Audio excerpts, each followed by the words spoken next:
നിങ്ങളോ എന്നെ ആർ എന്ന് പറയുന്നു എന്ന് അവൻ ചോദിച്ചതിന് ശീമോൻ പത്രോസ്, നീ ജീവനുള്ള ദൈവത്തിൻ്റെ പുത്രനായ ക്രിസ്തു എന്ന് ഉത്തരം പറഞ്ഞു. യേശു അവനോട് ഉത്തരം പറഞ്ഞത്, ബറയോന ശിമോനെ, നീ ഭാഗ്യവാൻ. ജഡരക്തങ്ങൾ അല്ല, സ്വർഗസ്ഥനായ എൻ്റെ പിതാവത്രേ നിനക്ക് ഇത് വെളിപ്പെടുത്തിയത്.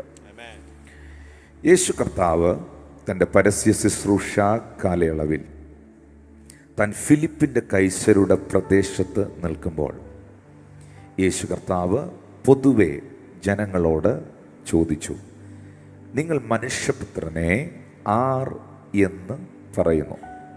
അപ്പോൾ ആ കൂട്ടത്തിനകത്ത് നിന്ന്, ജനങ്ങളുടെ ഇടയിൽ നിന്ന് വ്യത്യസ്തമായ അറിവുകളിൽ നിന്നും അഭിപ്രായങ്ങളിൽ നിന്നും അവർ ഉത്തരം പറഞ്ഞു. അവർക്ക് ലഭിച്ച അറിവിൽ നിന്നുകൊണ്ട് അവരിൽ ചിലർ പറഞ്ഞു, നീ ജെറമയ എന്ന പ്രവാചകൻ ആണ്. ഇരമ്യാവ് എന്ന പ്രവാചകൻ വീണ്ടും നമ്മുടെ മധ്യയിൽ വന്നിരിക്കുന്നു. മറ്റു ചിലർ യേശുവിനെ നോക്കിയിട്ട് പറഞ്ഞു, നീ ഏലിയാവെന്ന പ്രവാചകനാണ്. മറ്റു ചില ആളുകൾ പറഞ്ഞു, സ്നാപക യോഹന്നാൻ മരിച്ചവരുടെ ഇടയിൽ നിന്നും വീണ്ടും ഉയർത്തെഴുന്നേറ്റ് വന്നിരിക്കുകയാണ്. അപ്പോൾ ഇത് ഇവർ പറയുന്നത് ഇവരുടെ അറിവിൽ നിന്നാണ്, ഇവരുടെ അഭിപ്രായങ്ങളാണ്. എപ്പോഴും നമ്മൾ മനസ്സിലാക്കേണ്ട ഒരു കാര്യമുണ്ട്, നമ്മളുടെ അറിവുകൾക്കും നമ്മുടെ അഭിപ്രായങ്ങൾക്കും മാറ്റങ്ങൾ വരാം, വ്യത്യാസങ്ങൾ സംഭവിക്കാം. നമ്മൾ 1-ാം ക്ലാസ്സിലും 2-ാം ക്ലാസ്സിലും 5-ാം ക്ലാസ്സിലും 3-ാം ക്ലാസ്സിലും 4-ാം ക്ലാസ്സിലും ഒക്കെ പഠിച്ച നമ്മുടെ അറിവുകളായിരുന്നില്ല നമ്മുടെ ഉപരിപഠനങ്ങളിൽ നമുക്ക് ലഭിച്ചത്.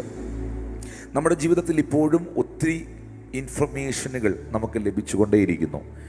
വർഷങ്ങൾക്ക് മുമ്പ് നമ്മുടെ അപ്പച്ചന്മാരും അമ്മച്ചിമാരും ജീവിച്ച പോലത്തെ ഒരു കാലഘട്ടത്തിലല്ല നമ്മൾ ജീവിക്കുന്നത്. അവർക്ക് അന്നത്തെ കാലത്തുണ്ടായിരുന്ന ആ അറിവും അവർക്കുണ്ടായിരുന്ന ആ അനുഭവങ്ങളിലും അല്ല നമ്മൾ ജീവിക്കുന്നത്. വ്യത്യസ്തമായ അനുഭവങ്ങളിലൂടെയാണ് നമ്മൾ ഓരോരുത്തരും കടന്നു പോകുന്നത്. അങ്ങനെ എല്ലാ തരത്തിലും എല്ലാ മേഖലകളിലും വ്യത്യാസങ്ങൾ സംഭവിച്ചു കൊണ്ടിരിക്കുകയാണ്. വൈദ്യശാസ്ത്രം ഭയങ്കര മികവുള്ളതായി മാറുന്നു. ആധുനിക സജ്ജീകരണങ്ങൾ ഒത്തിരി വർദ്ധിച്ചിരിക്കുന്നു. ഇങ്ങനെ അറിവുകൾക്കും അനുഭവങ്ങൾക്കും ഒക്കെ ഒത്തിരി മാറ്റങ്ങൾ ലോകത്തിൽ സംഭവിക്കുന്നു. എന്നാൽ അന്ന് ആ കാലഘട്ടത്തിൽ 2000 വർഷങ്ങൾക്ക് മുൻപ് നമ്മുടെ കർത്താവായ യേശു ക്രിസ്തു ഈ ഭൂമിയിലായിരുന്നപ്പോൾ അന്ന് കൂടിയ ആ കൂട്ടത്തോട്, ജനത്തോട് ചോദിച്ചതാണ്, നിങ്ങൾ മനുഷ്യപുത്രനെ ആരെന്ന് പറയുന്നു? അപ്പോൾ അവർ ഏലിയാവെന്ന് പറഞ്ഞത് അവരുടെ അറിവിൽ നിന്നാണ്. അവരവിടെ ഇവിടെയൊക്കെ കേട്ടു ഇങ്ങനെ പറയുന്നത്. ഒത്തിരി പ്രവചിക്കുന്ന ഒരാളാണ്, അത്ഭുതങ്ങൾ ചെയ്യുന്ന ഒരാളാണ് യേശു ക്രിസ്തു. അപ്പോൾ അവർക്ക് ആ അറിവിൽ നിന്ന് അവരങ്ങ് പറയുകയാണ്, നീ ഏലിയാവെന്ന പ്രവാചകനാണ്. പിന്നെ എവിടെ നിന്നൊക്കെ അവർ കേട്ടു, യോഹന്നാൻ ഉണ്ടായിരുന്നതുപോലെ ശിഷ്യന്മാർ യേശുവിൻ്റെ കൂടെയുമുണ്ട്, യേശു കർത്താവിനോടൊപ്പവും ശിഷ്യഗണങ്ങളുണ്ട്. അപ്പോൾ സ്നാപക യോഹന്നാൻ ഇനി മരിച്ചവരിൽ നിന്ന് ഉയർത്തെഴുന്നേറ്റ് വീണ്ടും വന്നിരിക്കുകയാണോ? മറ്റു ചില ആളുകൾ പറഞ്ഞ് നീ ഇരമ്യാവെന്ന പ്രവാചകനാണ്. കാരണം യേശു കർത്താവിനെക്കുറിച്ച് അവർ മനസ്സിലാക്കിയത് ബാല്യപ്രായത്തിൽ 12 വയസ്സൊക്കെ ഉള്ളപ്പോൾ ദേവാലയത്തിലിരുന്ന് തർക്കിക്കുകയും ആ തർക്കങ്ങളുടെ, വാദങ്ങളുടെ, ജ്ഞാനത്തിൻ്റെ അറിവുകളുടെ മുൻപിൽ മതപുരോഹിതന്മാർ പോലും അത്ഭുതപ്പെട്ടു പോയി. അപ്പോൾ അമ്മയുടെ ഉദരത്തിൽ വെച്ച് തന്നെ അഭിഷേകം ചെയ്യപ്പെട്ട ദൈവമനുഷ്യനാണ് ജെറമയ, ഇരമ്യാവ്. അപ്പോൾ ഇതെല്ലാം മനസ്സിൽ വെച്ചുകൊണ്ടാണ് ഇവർ പറയുന്നത്. ചിലർ ഇരമ്യാവെന്നും, ചിലർ യോഹന്നാൻ സ്നാപകനെന്നും, ചിലർ ഏലിയ പ്രവാചകനെന്നുമൊക്കെ. എന്നാൽ നേരെ കർത്താവ് ശിഷ്യന്മാരുടെ നേരെ തിരിഞ്ഞ് ചോദിക്കുകയാണ്, നിങ്ങൾ എന്നെക്കുറിച്ച് എന്ത് പറയുന്നു? അവിടെയാണ് പത്രോസ് ഈ ഉത്തരം പറയുന്നത്. നിങ്ങളോ എന്നെ ആർ എന്ന് പറയുന്നു എന്ന് ചോദിച്ചതിന്, നീ ജീവനുള്ള ദൈവത്തിൻ്റെ പുത്രനായ ക്രിസ്തു എന്ന് ഉത്തരം പറഞ്ഞു. 17-ാമത്തെ വാക്യത്തിലേക്ക് വരുമ്പോൾ യേശു അവനോട് പറയുകയാണ്, ബറയോന ശിമോനെ, നീ ഭാഗ്യവാനാണ്, നീ അനുഗ്രഹീതനാണ്. ജഡരക്തമല്ല, സ്വർഗസ്ഥനായ എൻ്റെ പിതാവത്രേ നിനക്കിത് വെളിപ്പെടുത്തിയത്. നീ ഇപ്പോൾ പറഞ്ഞത് ഒരു അറിവല്ല, നീ ഇപ്പോൾ ഡിക്ലെയർ ചെയ്തത് ഒരു ഇൻഫർമേഷൻ അല്ല. ഇവിടെ നിന്ന പല ആളുകളും അവർക്ക് ലഭിച്ച ഇൻഫർമേഷനുകളുടെ അടിസ്ഥാനത്തിൽ അവർ വിളംബരം ചെയ്ത് അവർ വിളിച്ചു പറഞ്ഞതാണ്, അവരുടെ അറിവിൽ നിന്ന് അവർ പറഞ്ഞതാണ്, ഒരു ഇൻഫർമേഷനാണ് അവർ തന്നത്. പക്ഷെ പീറ്റർ, പത്രോസ്, താങ്കളിപ്പോൾ പറഞ്ഞിരിക്കുന്നത് ഒരു റെവലേഷനാണ്, ഒരു വെളിപ്പാടാണ്. ആയതുകൊണ്ട് 18-ാമത്തെ വാക്യത്തിനകത്ത് യേശു കർത്താവ് പത്രോസിനോട് പറയുകയാണ്, ഈ പാറമേൽ ഞാൻ എൻ്റെ സഭയെ പണിയും. ഏത് പാറമേൽ? യേശു ക്രിസ്തു ജീവനുള്ള ദൈവത്തിൻ്റെ പുത്രനാകുന്നു എന്ന വെളിപ്പാടിൻ്റെ മേൽ, ആ പാറമേൽ, ക്രിസ്തുവാകുന്ന പാറമേൽ ക്രിസ്തുവിൻ്റെ സഭയെ പണിയും. പാതാള ഗോപുരങ്ങൾ അതിനെ ജയിക്കുകയില്ല എന്ന് ഉത്തരം പറഞ്ഞു. നമ്മൾ കർത്താവിനായി ജീവിക്കുമ്പോൾ, കർത്താവ് നമ്മളെ വിളിച്ചു വേർതിരിച്ചിരിക്കുമ്പോൾ, നമ്മൾ വിശ്വാസ ജീവിതം നയിക്കുമ്പോൾ, നമ്മൾ ഈ ലോകത്തിൽ നിന്ന് നമുക്ക് ലഭ്യമാകുന്ന കുറച്ച് ഇൻഫർമേഷനുകളുടെ അടിസ്ഥാനത്തിലല്ല ദൈവത്തിൽ വിശ്വസിക്കേണ്ടതും ദൈവത്തെ അറിയേണ്ടതും. ഒരുപക്ഷെ നമുക്ക് ലഭിക്കുന്ന നല്ല ഇൻഫർമേഷനുകളുണ്ട്. ആ നല്ല ഇൻഫർമേഷനുകൾ പോലും പ്രാർത്ഥനയിൽ അതൊരു ആത്മീയ കാര്യമാണെങ്കിൽ അതൊരു റെവലേഷനായി മാറണം, അതൊരു വെളിപ്പാടായി മാറണം. കർത്താവ് തൻ്റെ സഭയെ പണിയുന്നത് ബന്ധങ്ങളിലൂടെയും വെളിപ്പാടുകളിലൂടെയുമാണ്. അപ്പോസ്തലനായ പൗലോസ് താൻ ജീവിച്ച കാലഘട്ടം മുഴുവൻ, തൻ്റെ ശുശ്രൂഷ മുഴുവൻ വെളിപ്പാടുകളാൽ ജീവിച്ചൊരു മനുഷ്യനാണ്. എന്നെ കാണുന്ന എൻ്റെ എല്ലാ പ്രിയ സഹോദരീ സഹോദരന്മാർക്കും യേശു കർത്താവിനെ കുറിച്ച്, തൻ്റെ വചനത്തെക്കുറിച്ച്, തൻ്റെ സഭയെക്കുറിച്ച് ആഴമേറിയ ഒരു വെളിപ്പാട്, ഒരു റെവലേഷൻ പരിശുദ്ധ ആത്മാവിൽ നിന്ന് ഉണ്ടാകട്ടെ എന്ന് ഞാൻ ആത്മാർത്ഥമായി പ്രാർത്ഥിക്കുകയാണ്. ഗലാത്യർ 1:11-12 വാക്യത്തിൽ പൗലോസ് അപ്പോസ്തലൻ പറയുന്നുണ്ട്, സഹോദരന്മാരെ, ഞാൻ അറിയിച്ച സുവിശേഷം മാനുഷികമല്ല എന്ന് നിങ്ങളെ ഓർമ്മിപ്പിക്കുന്നു.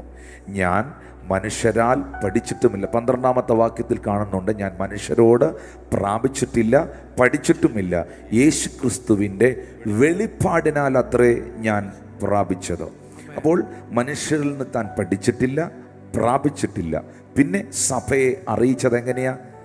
സഭയെ അറിയിച്ചത് 1 കൊരിന്ത്യർക്കെഴുതിയ ലേഖനത്തിൽ തന്നെ പൗലോസ് പറയുന്നുണ്ട്, ഞാൻ കർത്താവിൽ നിന്ന് പ്രാപിക്കുകയും നിങ്ങൾക്ക് ഏൽപ്പിച്ചു തരുകയും ചെയ്യുന്നതെന്തെന്നാൽ, പൗലോസ് മുഴുവൻ പ്രാപിച്ചത്, സ്വീകരിച്ചത് കർത്താവിൽ നിന്നാണ്, പരിശുദ്ധ ആത്മാവിൽ നിന്നാണ്. ഇന്ന് ഈ സന്ദേശം കേട്ടുകൊണ്ടിരിക്കുമ്പോൾ കേവലം ബുദ്ധിയുടെ പ്രമാണങ്ങളിൽ ക്രിസ്തീയ ജീവിതം നയിക്കുന്നവരാകാതെ തലകൊണ്ട് മാത്രം ചിന്തിച്ച് ഊഹിച്ച് ഒരു ഊഹാഭോഗത്തിൻ്റെ അടിസ്ഥാനത്തിൽ പകുതി വിശ്വസിച്ച് പകുതി അവിശ്വസിച്ച് ജീവിതം നയിക്കുന്നവരാകാതെ ക്രിസ്തു യേശു ആര് എന്നുള്ള വെളിപ്പാട്, ആ വെളിപ്പാട് നമുക്ക് തരുന്നത്, അത് നമുക്ക് വെളിപ്പെടുത്തി തരുന്നത് ദൈവത്തിൻ്റെ പരിശുദ്ധ ആത്മാവാണ്.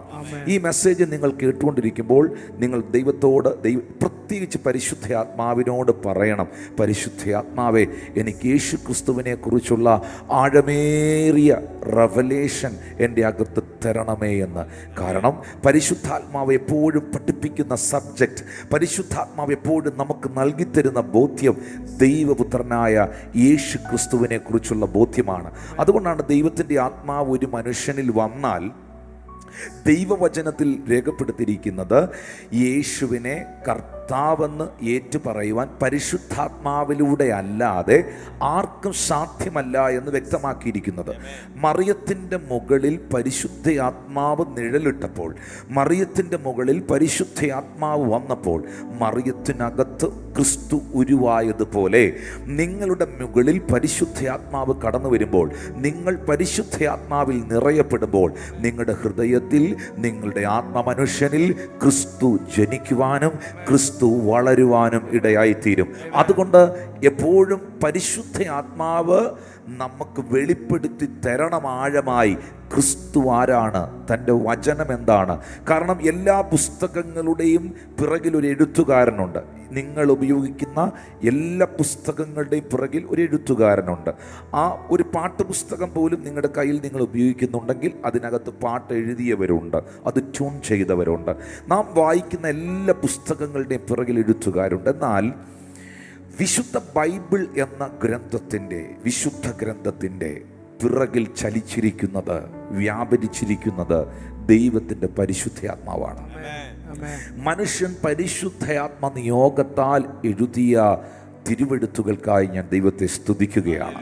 അങ്ങനെയാണെങ്കിൽ ബൈബിൾ വായിക്കുമ്പോൾ നിശ്ചയമായിട്ടും പരിശുദ്ധാത്മാവിൻ്റെ ഒരു സാന്നിധ്യം നമുക്ക് അനുഭവിക്കാൻ കഴിയും. വചനത്തിൻ്റെ പിറകിൽ ചലിച്ച ദൈവത്തിൻ്റെ ആത്മാവുള്ള ഒരു വ്യക്തിക്ക് മാത്രമേ ആ വചനത്തെ കൃത്യമായി വിളംബരം ചെയ്യുവാനും വ്യാഖ്യാനിക്കുവാനും വെളിപ്പെടുത്തി തരുവാനും കഴിയുകയുള്ളൂ. എന്നാൽ ഇതൊരാളിൽ മാത്രം നിക്ഷിപ്തമല്ല. പരിശുദ്ധാത്മാവുള്ള സകല വ്യക്തികളിലും ഇത് സംഭവിക്കേണ്ടത് ആവശ്യമാണ്. അതുകൊണ്ടാണ് ശിഷ്യന്മാരെ നോക്കിയിട്ട് യേശു കർത്താവ് പറഞ്ഞത്, തിരുവെഴുത്തുകളെ തിരിച്ചറിയേണ്ടതിന് അവരുടെ കണ്ണുകളെ തുറന്നു, അവരുടെ ബുദ്ധിയെ പ്രകാശിപ്പിച്ചു. വെളിപ്പാട് പുസ്തകത്തിൽ എഴുതിയിട്ടുണ്ട്, നിന്റെ കണ്ണുകളിൽ പുരട്ടേണ്ടതിന് നീ എൻ്റെ കയ്യിൽ നിന്ന് ലേപം, എണ്ണ വിലയ്ക്ക് വാങ്ങുവാൻ. ആ പരിശുദ്ധാത്മാവാകുന്ന എണ്ണ നമ്മുടെ കണ്ണിൽ വന്നാൽ, ആ പരിശുദ്ധാത്മാവാകുന്ന ഓയിൽ നമ്മുടെ മേൽ വീണാൽ, ആ പരിശുദ്ധാത്മാവ് നമ്മുടെ മേൽ വെളിപ്പെട്ടാൽ തിരുവെഴുത്തുകളെ ആഴമായി നമുക്ക് ഗ്രഹിക്കുവാനും മനസ്സിലാക്കുവാനും പഠിക്കുവാനും കഴിയും. ബൈബിൾ തുറന്നു വെച്ചിട്ട് അതിൻ്റെ കൂടെ ഒരു നോട്ട്ബുക്ക് എടുത്തു വെച്ച്, പേന എടുത്തു വെച്ച് നിങ്ങൾ ആദ്യം പറയേണ്ട, പ്രാർത്ഥിക്കേണ്ട പ്രാർത്ഥന ഇതാണ്: പരിശുദ്ധാത്മാവേ, അവിടുത്തെ സാന്നിധ്യത്താലും അവിടുത്തെ നിയോഗത്താലുമാണല്ലോ ഈ വചനം എഴുതപ്പെട്ടിരിക്കുന്നത്.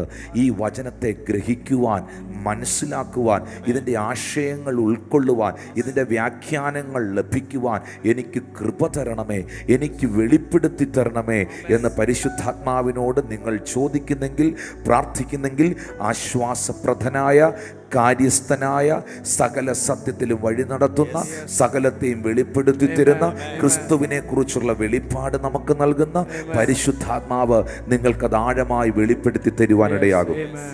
ഇതുകൊണ്ടാണ് ജെറുസലേമിൽ പെരുന്നാൾ ആഘോഷിച്ചിട്ട്, ജെറുസലേമിൽ ഉത്സവം ആഘോഷിച്ചിട്ട് മടങ്ങിപ്പോകുന്ന എത്യോപ്യയിലെ ആ ഷണ്ണനും മഹാനും കാര്യവിചാരകനുമായവൻ ഫിലിപ്പോസിനോട് ചോദിച്ചത്.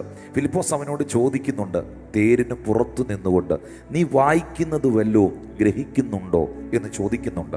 അപ്പോൾ നമുക്കറിയാം, ആ എത്യോപ്യ എന്ന രാജ്യത്തിൻ്റെ മഹാനും കാര്യവിചാരകനുമാകുന്ന ആ ഷണ്ണൻ യെശയ്യാവ് എന്ന പ്രവാചകൻ്റെ പുസ്തകത്തിൽ നിന്നാണ് വായിച്ചുകൊണ്ടിരിക്കുന്നത്. അപ്പോൾ ഫിലിപ്പോസ് പുറത്തു നിന്ന്, തേരിൻ്റെ പുറത്തു നിന്ന് ചോദിക്കുന്നുണ്ട്, നീ വായിക്കുന്നവല്ലോ നിനക്ക് മനസ്സിലാകുന്നുണ്ടോ, നീ ഗ്രഹിക്കുന്നുണ്ടോ? ഉടനെ അകത്ത് നിന്നുകൊണ്ട് ഈ മനുഷ്യൻ സത്യസന്ധമായിട്ട് അതിന് ഉത്തരം പറഞ്ഞത്, ഒരുത്തൻ പൊരുൾ തിരിച്ചു തരാനില്ലായകയാൽ ഞാൻ ഇതെങ്ങനെ ഗ്രഹിക്കും? അപ്പോൾ ബൈബിൾ നമ്മൾ വായിക്കുന്നുണ്ടെങ്കിലും, അത് റീഡ് ചെയ്യുന്നുണ്ടെങ്കിലും, അത് വ്യാഖ്യാനിച്ചു തരുന്നത്, അതിൻ്റെ ആഴങ്ങൾ നമുക്ക് വെളിപ്പെടുത്തി തരുന്നത്, പൊരുൾ നമുക്ക് വെളിപ്പെടുത്തി തരുന്നത്, മറനീക്കി നമുക്കത് കാണിച്ചു തരുന്നത് ദൈവത്തിൻ്റെ ആത്മാവാണ്. അല്ലെങ്കിൽ കേവലം നമുക്ക് കിട്ടുന്നത് കുറച്ച് ഇൻഫർമേഷനുകൾ മാത്രമായിരിക്കും. എന്നാൽ ആ ഇൻഫർമേഷൻ്റെ റിലത്തിൽ നിന്നും നിങ്ങൾ ആ റെവലേഷൻ്റെ ആത്മതലത്തിലേക്ക് കയറുവാനിടയാകണം. യേശുവിനെ നിങ്ങളുടെ അകത്ത് ഒരു വെളിപ്പാടായി നിങ്ങൾ കൊണ്ടു നടക്കണം. ഹല്ലേലൂയ. അതാണ് പൗലോസ് പറഞ്ഞത്, ഞാൻ മനുഷ്യരോട് പ്രാപിച്ചിട്ടില്ല, പഠിച്ചിട്ടില്ല, ക്രിസ്തുവിൻ്റെ വെളിപ്പാടിനാൽ അത്രേ പ്രാപിച്ചത്. എഫേസ്യർക്ക് എഴുതിയ ലേഖനം 3-ാം അധ്യായത്തിൻ്റെ 8-9 വാക്യത്തിലേക്ക് വരുമ്പോൾ പൗലോസ് പറയുന്നു, സകല വിശുദ്ധന്മാരിലും ഏറ്റവും ചെറിയവനായ എനിക്ക് ജാതികളോട് ക്രിസ്തുവിൻ്റെ അപ്രമേയ ധനത്തെക്കുറിച്ച് പ്രസംഗിക്കുവാനും സകലവും സൃഷ്ടിച്ച ദൈവത്തിൻ്റെ അനാദികാലം മുതൽ മറഞ്ഞു കിടന്ന മർമ്മത്തിൻ്റെ വ്യവസ്ഥ ഇന്നതെന്ന് എല്ലാവർക്കും പ്രകാശിപ്പിക്കുവാനുമായി ഈ കൃപ നൽകിയിരിക്കുന്നു. അനാദികാലം മുതൽ മറഞ്ഞു കിടന്ന മർമ്മം, അനാദികാലം മുതൽ മറഞ്ഞു കിടന്ന ആ മിസ്റ്ററി, ഇത് അപ്പോസ്തലനായ പൗലോസിന് ദൈവം വെളിപ്പെടുത്തി കൊടുത്തു, അത് പ്രകാശിപ്പിച്ചു കൊടുത്തു, അതിനുള്ള കൃപ തനിക്ക് ലഭിച്ചു. അവിടെയാണ് എഫേസ്യർ 3:14 മുതലുള്ള വാക്യങ്ങളിൽ ഈ ദൈവമനുഷ്യൻ പറയുന്നത്, അതുനിമിത്തം ഞാൻ സ്വർഗത്തിലും ഭൂമിയിലുമുള്ള സകല കുടുംബത്തിനും പേർ വരുവാൻ കാരണമായ പിതാവിൻ്റെ സന്നിധിയിൽ മുട്ടുകുത്തുന്നു. എന്തിനു വേണ്ടി മുട്ടുകുത്തുന്നു? അവൻ തൻ്റെ മഹത്വത്തിൻ്റെ ധനത്തിനൊത്തവണ്ണം അവൻ്റെ ആത്മാവിനാൽ നിങ്ങളുടെ അകത്ത മനുഷ്യനെ സംബന്ധിച്ച് ശക്തിയോടെ ബലപ്പെടേണ്ടതിന്. അപ്പോൾ അതിൽ നിന്നൊരു കാര്യം മനസ്സിലാക്കണം. നിങ്ങളുടെ അകത്തൊരു മനുഷ്യനുണ്ട്, നിങ്ങളുടെ ഉള്ളിൽ ഒരാത്മ മനുഷ്യനുണ്ട്, നിങ്ങളുടെ അകത്ത് ഒരാത്മീക മനുഷ്യനുണ്ട്. നിങ്ങളുടെ ആത്മാവിലേക്ക് പരിശുദ്ധാത്മാവ് വന്നപ്പോൾ നിങ്ങളുടെ അകത്ത മനുഷ്യൻ ആത്മമനുഷ്യനായി മാറി. 17-ാമത്തെ വാക്യത്തിൽ എഴുതിയിരിക്കുന്നു, ക്രിസ്തു വിശ്വാസത്തിൽ നിങ്ങളുടെ ഹൃദയത്തിൽ വസിക്കേണ്ടതിന് വരം നൽകണമെന്നും നിങ്ങൾ സ്നേഹത്തിനകത്ത് വേരൂന്നി അടിസ്ഥാനപ്പെട്ടവരായി വീതിയും നീളവും ഉയരവും ആഴവും എന്തെന്ന് സകല വിശുദ്ധന്മാരോടുകൂടെ ഗ്രഹിപ്പാനും പരിജ്ഞാനത്തെ കവിയുന്ന ക്രിസ്തുവിൻ്റെ സ്നേഹത്തെ അറിവാൻ പ്രാപ്തരാകുകയും ദൈവത്തിൻ്റെ എല്ലാ നിറവോളവും നിറഞ്ഞു വരികയും വേണമെന്ന് ഞാൻ പ്രാർത്ഥിക്കുന്നു. കുറഞ്ഞു പോകുകയല്ല, നിറഞ്ഞു വരണം. ഇന്ന് ഈ മെസ്സേജ് നിങ്ങൾ കേൾക്കുമ്പോൾ ക്രിസ്തുവിൻ്റെ എല്ലാ നിറവോളവും നിങ്ങൾ നിറഞ്ഞു വരണം. ക്രിസ്തുവിൻ്റെ സ്നേഹത്തെ അറിയാൻ നിങ്ങൾ പ്രാപ്തരാകണം. അതിൻ്റെ വീതി, അതിൻ്റെ നീളം, അതിൻ്റെ ഉയരം, അതിൻ്റെ ആഴം എന്തെന്ന് സകല വിശുദ്ധന്മാരോടുകൂടെ ഗ്രഹിക്കാൻ നിങ്ങൾക്ക് കഴിയണം. അവനിലുള്ള വിശ്വാസം നിങ്ങളുടെ ഹൃദയത്തിൽ വസിക്കണം. ആ സ്നേഹത്തിൽ നിങ്ങൾ അടിസ്ഥാനപ്പെടണം. ഇതിനെല്ലാം ആധാരമായിരിക്കുന്നത് പൗലോസ് അപ്പോസ്തലൻ പറയുന്നത്, സ്വർഗത്തിലും ഭൂമിയിലുമുള്ള സകല കുടുംബത്തിനും വേർവരുവാൻ കാരണമായ ദൈവസന്നിധിയിൽ മുട്ടുകുത്തി ഞാൻ പ്രാർത്ഥിക്കുന്ന പ്രാർത്ഥനയാണ്, ക്രിസ്തുവിനെ കുറിച്ചുള്ള വെളിപ്പാട്, ജ്ഞാനത്തിൻ്റെയും വെളിപ്പാടിൻ്റെയും ആത്മാവിനെ നിങ്ങളുടെ ഉള്ളിൽ തന്ന് നിങ്ങളുടെ ഹൃദയ ദൃഷ്ടി പ്രകാശിക്കണം. കേവലം ഒരു ഇൻഫർമേഷൻ്റെ അടിസ്ഥാനത്തിൽ കൈകൊട്ടുന്നവരല്ല, കേവലം ഒരു ഇൻഫർമേഷൻ്റെ അടിസ്ഥാനത്തിൽ സ്തോത്രം പറയുന്നവരല്ല, കേവലം എന്തോ എവിടോ കേട്ട് ഇറങ്ങിയവരല്ല. ശരിക്കും കർത്താവിനെ കുറിച്ച്, യേശുവിനെ കുറിച്ച് ആഴമേറിയ വെളിപ്പാടിൽ ജീവിക്കുന്നവരാകണം. ആ വെളിപ്പാട് നമുക്ക് തരുന്നത്, അത് നമുക്ക് വെളിപ്പെടുത്തി തരുന്നത് ദൈവത്തിൻ്റെ പരിശുദ്ധാത്മാവാണ്. പരിശുദ്ധാത്മാവിന് യേശുവിനെ കുറിച്ച് നിങ്ങൾക്ക് വെളിപ്പെടുത്തി തരുവാൻ കഴിയുന്നത് പോലെ ഈ ലോകത്തിലെ ഒരു കോളേജുകൾക്കും ഒരു പുസ്തകങ്ങൾക്കും ഒരു വ്യക്തികൾക്കും വെളിപ്പെടുത്തി തരുവാൻ കഴിയുകയില്ല. ആ കൈകളെ ഒന്ന് ഉയർത്തി പിടിച്ചിട്ട് പറയണം, പരിശുദ്ധാത്മാവേ, യേശുവിനെ കുറിച്ചുള്ള ആഴമേറിയ വെളിപ്പാടിനാൽ എന്നെ നിറയ്ക്കണമേ. ഹല്ലേലൂയ. അങ്ങനെ സംഭവിക്കുമ്പോൾ 20-ാം വാക്യത്തിൽ എഴുതിയിരിക്കുകയാണ്, എന്നാൽ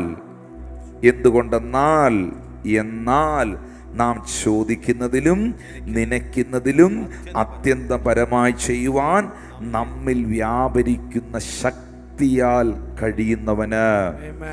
ഞാൻ തീർച്ചയായിട്ടും ഇങ്ങനെ വിശ്വസിക്കുന്നു, ക്രിസ്തുവിൻ്റെ എല്ലാ നിറവോളവും നിങ്ങൾ നിറഞ്ഞു വന്നാൽ, ക്രിസ്തുവിൻ്റെ സ്നേഹത്തിൽ നിങ്ങൾ വേരൂന്നിയാൽ, അവനുള്ള വിശ്വാസം നിങ്ങളിൽ വർദ്ധിച്ചാൽ, നിങ്ങൾക്ക് ചിന്തിക്കുവാൻ കഴിയുന്നതിനപ്പുറമായ നിലകളിൽ, നിങ്ങൾ ചോദിക്കുന്നതിലും നനയ്ക്കുന്നതിലും അപ്പുറമായി, അത്യന്തപരമായി നിങ്ങളിൽ വലിയ ഒരു ആത്മശക്തി വ്യാപരിക്കും.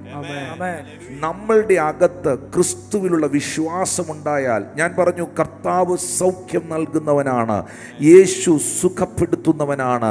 2023 വർഷങ്ങൾക്ക് മുൻപ്, അല്ലെങ്കിൽ 2024 വർഷങ്ങൾക്ക് മുൻപ് ഗലീലയിലൂടെയും കപർന്നഹോമിലൂടെയും ഒക്കെ സഞ്ചരിച്ച് അന്ധന് കാഴ്ച കൊടുത്ത, ചെകിടന്റെ ചെവിയെ കേൾപ്പിച്ച, ഊമരെ സംസാരിപ്പിച്ച, മരിച്ചവരെ ഉയർപ്പിച്ച, കുഷ്ഠരോഗികളെ ശുദ്ധമാക്കിയ, മുടന്തന്മാരെ നടത്തിയ, 5 അപ്പവും 2 മീനും വർദ്ധിപ്പിച്ച, കടലിന്റെ മുകളിലൂടെ നടന്ന, കാറ്റിനെയും കടലിനെയും ശാന്തമാക്കിയ ഈ കർത്താവ് ഇന്ന് കബറിലല്ല, കല്ലറയിലല്ല, ഒളിവിലല്ല, മോർച്ചറിയിലല്ല, ലീവിലല്ല, കണ്ണാടിപ്പെട്ടിക്കകത്തല്ല. ഈ കർത്താവ് ഇപ്പോൾ ഉയർത്തെഴുന്നേറ്റ് ഇന്നും ജീവിക്കുന്ന ദൈവമാണ്. യേശു കർത്താവ് ഇപ്പോഴും ജീവിക്കുന്ന കർത്താവാണ്. ആ വെളിപ്പാട് നിങ്ങളുടെ ഉള്ളിലുണ്ടെങ്കിൽ യേശു ഇപ്പോഴും ജീവിക്കുന്നു, യേശു ഇപ്പോഴും രോഗികളെ സൗഖ്യമാക്കുന്നു, യേശു ഇപ്പോഴും അത്ഭുതങ്ങളെ ചെയ്യുന്നു. ഈ അതൊരു ബുദ്ധിയല്ല, അതൊരു ബുദ്ധി കൊണ്ട് ഇത് ചെയ്യാൻ കഴിയുകയില്ല. കാരണം പൗലോസ് അപ്പോസ്തലൻ തന്നെ പറയുന്നുണ്ട്, ഞങ്ങളുടെ ശുശ്രൂഷ ജ്ഞാനത്തിൻ്റെ വശീകരണ വാക്കുകൾ അല്ല, അടയാളങ്ങളുടെയും അത്ഭുതങ്ങളുടെയും പ്രദർശനമാണ്. ക്രൂശിൻ്റെ വചനം നശിച്ചു പോകുന്നവന് ഭോഷത്വമാണ്, എന്നാൽ രക്ഷിക്കപ്പെടുന്ന നിങ്ങൾക്കോ ഇത് ദൈവശക്തിയാണ്.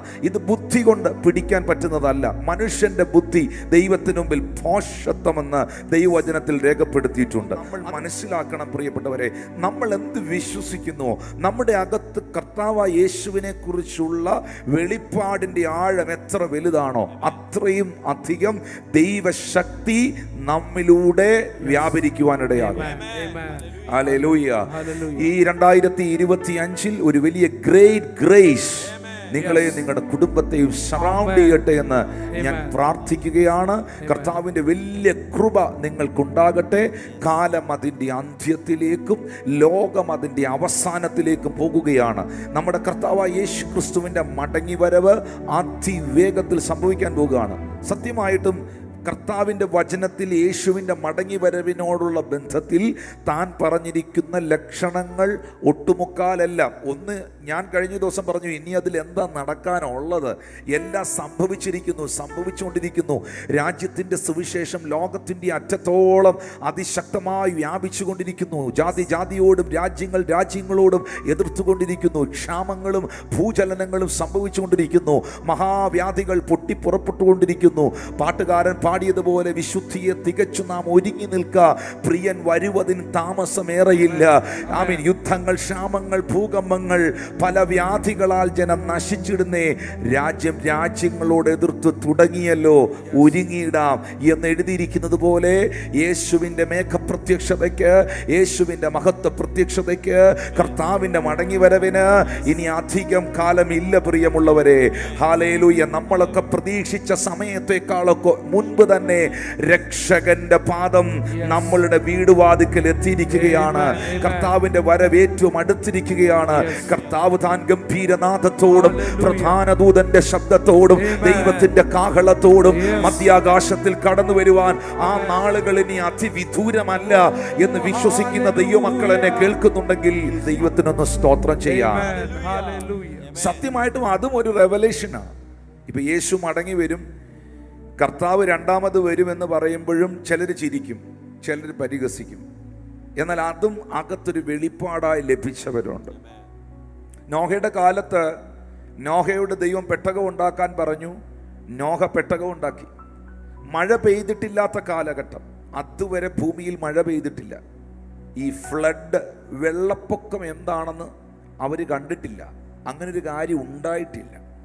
അങ്ങനൊരു കാര്യം ഉണ്ടാകാതിരിക്കെ, സംഭവിച്ചിട്ടില്ലാതിരിക്കെ, മഴയെന്ന് പറയുന്നൊരു കാര്യം ഉണ്ടാകാതിരിക്കെ, അങ്ങനൊരു കാര്യം ഇതുവരെ കണ്ടിട്ടില്ലാത്തൊരു സമൂഹത്തോട് നോഹ പറഞ്ഞു, മഴ പെയ്യാൻ പോവുകയാണ്, ഫ്ലഡ് വരാൻ പോവുകയാണ്, ഈ ഭൂമി പ്രളയത്താൽ നശിക്കാൻ പോവുകയാണ് എന്ന് ഒക്കെ വിളംബരം ചെയ്തപ്പോൾ, എല്ലാവരും പെട്ടകത്തിനകത്ത് കയറണം എന്നൊക്കെ വിളംബരം ചെയ്യുമ്പോൾ, പ്രിയമുള്ളവരെ, ഒറ്റ മക്കളുമാരും കയറാൻ തയ്യാറായില്ല.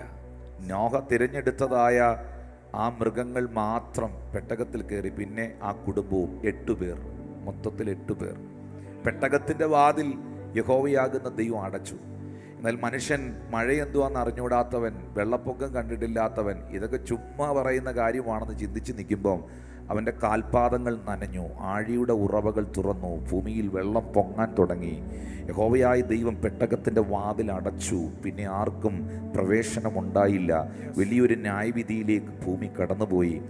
നമ്മൾ യേശു മടങ്ങി വരുമെന്നും കർത്താവ് മടങ്ങി വരുമെന്നും യേശു തൻ്റെ മക്കളെ ചേർക്കാൻ വീണ്ടും വരുമെന്നും ഒക്കെ പറയുമ്പോൾ ഇതൊക്കെ ചുമ്മാതാ പറയുന്നതെന്ന് ഒരുപക്ഷെ നിങ്ങൾ ചിന്തിക്കാം. ചുമ്മാതല്ല, ഇത് സത്യമാണ്. ബൈബിളിൽ എഴുതിയിരിക്കുന്ന ഓരോ പ്രവചനങ്ങളും ഓരോ കാര്യങ്ങളും അക്ഷരം പ്രതി ഇന്ന് സംഭവിച്ചുകൊണ്ടിരിക്കുകയാണ്.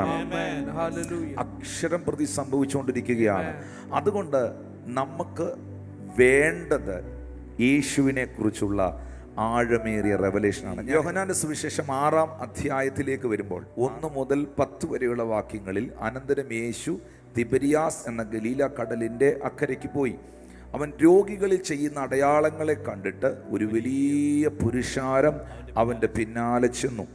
യേശു വലിയ പുരുഷാരം തൻ്റെ അടുക്കൽ വരുന്നത് കണ്ടിട്ട് ഫിലിപ്പോസിനോട്, ഇവർക്ക് തിന്നുവാൻ നാം എവിടെ നിന്ന് അപ്പം വാങ്ങും എന്ന് ചോദിച്ചു. ഇതവനെ പരീക്ഷിപ്പാനത്രേ ചോദിച്ചത്. താൻ എന്ത് ചെയ്യുവാൻ പോകുന്നു എന്ന് താൻ അറിഞ്ഞിരുന്നു. 7-ാമത്തെ വാക്യത്തിനകത്ത് ഫിലിപ്പോസ് കർത്താവിനോട് പറയുന്നുണ്ട്, ഓരോരുത്തൻ അല്പം അല്പം ലഭിക്കേണ്ടതിന് 200 പണത്തിന് അപ്പം മതിയാകുകയില്ല എന്നുത്തരം പറഞ്ഞു. 8-9 വാക്യങ്ങളിൽ എഴുതിയിരിക്കുകയാണ്, ശിഷ്യന്മാരിൽ ഒരുത്തനായി ശീമോൻ പത്രോസിൻ്റെ സഹോദരനായ അന്ത്രയോസ് അവനോട്, ഇവിടെ ഒരു ബാലകനുണ്ട്, അവൻ്റെ പക്കൽ 5 യവത്തപ്പവും 2 മീനുമുണ്ട്, എങ്കിലും ഇത്ര പേർക്ക് അതെന്തുള്ളൂ എന്ന് പറഞ്ഞു. 10-ാമത്തെ വാക്യത്തിൽ എഴുതിയിരിക്കുന്നു, ആളുകളെ ഇരുത്തുവീൻ എന്ന് യേശു പറഞ്ഞു.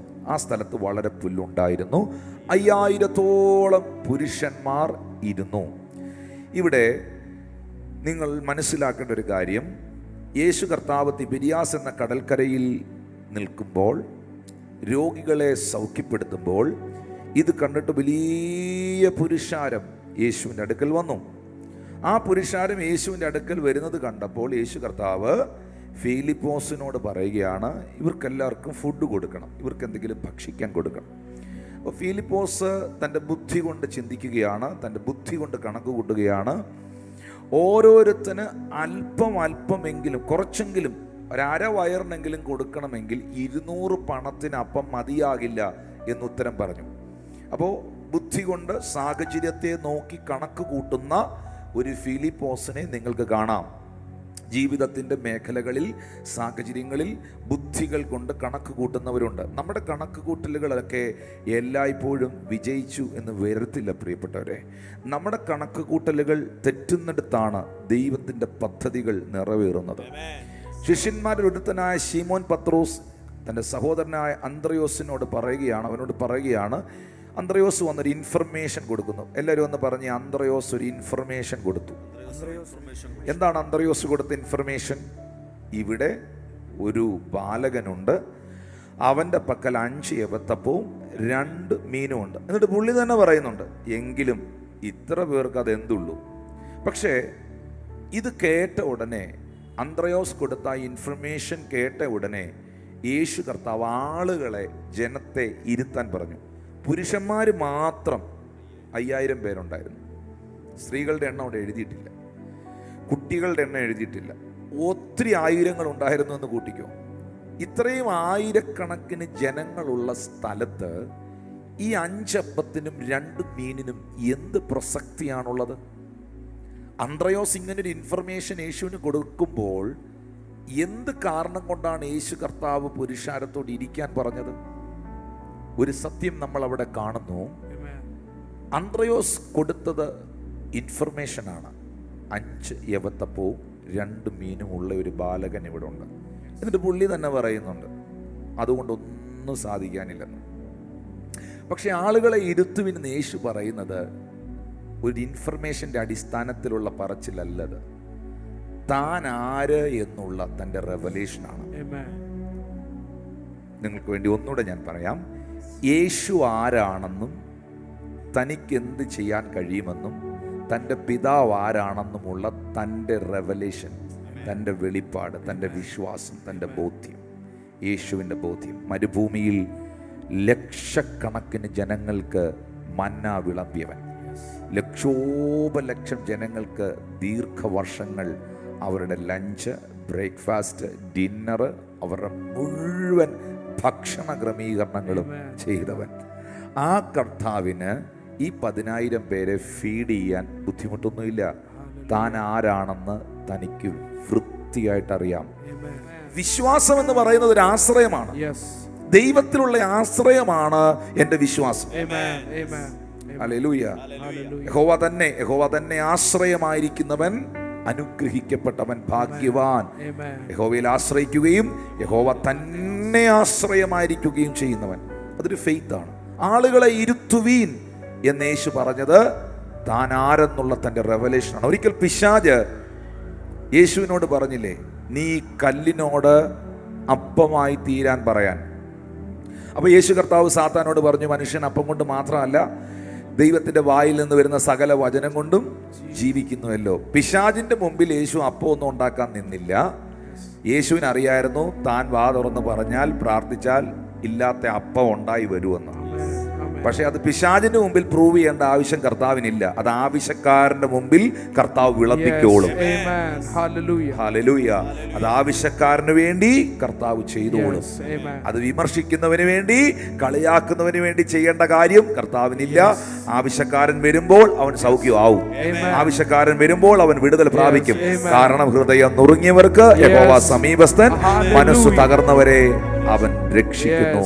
നീ കല്ലിനോട് അപ്പമാകാൻ സാത്താനും വെറുതെ പറയില്ല കേട്ടോ. സാത്താനും അറിയാം യേശുവിനെ ഈ കല്ലിനെ അപ്പമാക്കാൻ പറ്റുമെന്ന്. പക്ഷെ കർത്താവാക്കിയില്ല. പിശാചിന് ഉറപ്പായിട്ടും അറിയാം. യേശു വാ തുറന്ന് പറഞ്ഞാൽ, യേശു ആ യോർദാനിൽ, ആ സമൂഹത്തിൽ അവിടെ ജീവിക്കുന്ന എല്ലാവരെക്കാളും അധികം യേശു ആരാന്ന് അറിയാവുന്നത് സാത്താനാണ്. ദൈവത്തിന്റെ സാധ്യതകൾ എത്ര അധികമാണെന്നും, ദൈവത്തിന്റെ ശക്തി എത്ര വലുതാണെന്നും, അവന്റെ മഹത്വം എത്ര വലുതാണെന്നും, അവന്റെ വലിപ്പം എത്ര വലുതാണെന്നും, അവന്റെ വീര്യപ്രവൃത്തികൾ എത്ര വലുതാണെന്നും വിശ്വാസിയെക്കാളും അറിയാവുന്നത് പിശാചിനാണ്. കാരണം അവൻ അവിടെ ഇരുന്നവനാ. ആ മഹത്വം അവൻ കണ്ടവനാ യഥാർത്ഥമായി. ദൈവത്തിന്റെ മഹത്വം എത്ര വലുതാണെന്നും, അവന്റെ അധികാരം എത്ര വലുതാണെന്നും, അവന്റെ സിംഹാസനം എന്തെന്നും, അവന്റെ പദവി എന്തെന്നും, അവന്റെ രാജ്യത്വം എന്തെന്നും, അവന്റെ കർത്തൃത്വം എന്തെന്നും വ്യക്തമായിട്ട് പിശാചിനറിയാം. അതുകൊണ്ടല്ലേ ജോബിനെ പരീക്ഷിക്കാൻ സാത്താൻ അവിടെ ചെന്ന് അപേക്ഷിച്ചത്, ഒന്ന് അനുവാദം തരുമെന്ന് ചോദിച്ചത്. കാരണം അവൻ്റെതായിട്ടൊന്നും ഇല്ലല്ലോ. പിശാചിന് ഇവിടെ എന്താ ഉള്ളേ? പിശാച് സൃഷ്ടിച്ച എന്തെങ്കിലും ഇവിടെ ഉണ്ടോ? പിശാച് പോലും, ആ ലൂസിഫർ എന്ന് പറയുന്നവൻ പോലും, ആ വീണുപോയ കെരൂബായ ആ ദൂതൻ പോലും ദൈവത്തിന്റെ സൃഷ്ടിയല്ലേ? ദൈവമല്ലേ അവനെ സൃഷ്ടിച്ചത്? എന്താ അവനിവിടെ ഉള്ളേ? പിന്നെ അവന്റെ കയ്യിൽ ആകെ ഉള്ളത് കുറച്ച് തന്ത്രമാണ്. ഹല്ലേലൂയ.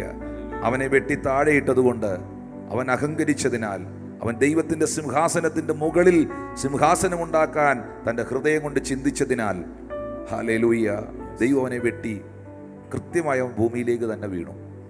അവൻ ശപിക്കപ്പെട്ടു. എന്നാൽ നിങ്ങളൊരു കാര്യം മനസ്സിലാക്കണം, യേശു കർത്താവ് താൻ ആര് എന്ന് തനിക്ക് നന്നായിട്ട് അറിയാമായിരുന്നു. ചില സമയത്ത് പിശാചുക്കൾ ഇത് വിളിച്ചു പറഞ്ഞു, യേശുവിൻ്റെ ശുശ്രൂഷയെ വിളിച്ചു പറഞ്ഞു യേശു ആരാന്ന്. ഉടനെ അമർച്ചയായിട്ട് ആ ഭൂതങ്ങളെ യേശു ശാസിച്ചു. അത് പറയാതിരിക്കാൻ, അത് പ്രചരിപ്പിക്കാതിരിക്കാൻ, അത് റിവീൽഡ് ആകാതിരിക്കാൻ. അത് റിവീൽഡ് ആയാൽ ദൈവിക പദ്ധതി നിറവേറില്ല. Hallelujah, hallelujah. പ്രിയപ്പെട്ടവരെ, നിങ്ങൾ ശ്രദ്ധിക്കുക. ഫിലിപ്പോസ് ഇവർക്ക് തിന്നുവാൻ എവിടെ നിന്ന് അപ്പം വാങ്ങുമെന്ന് ചോദിച്ചു.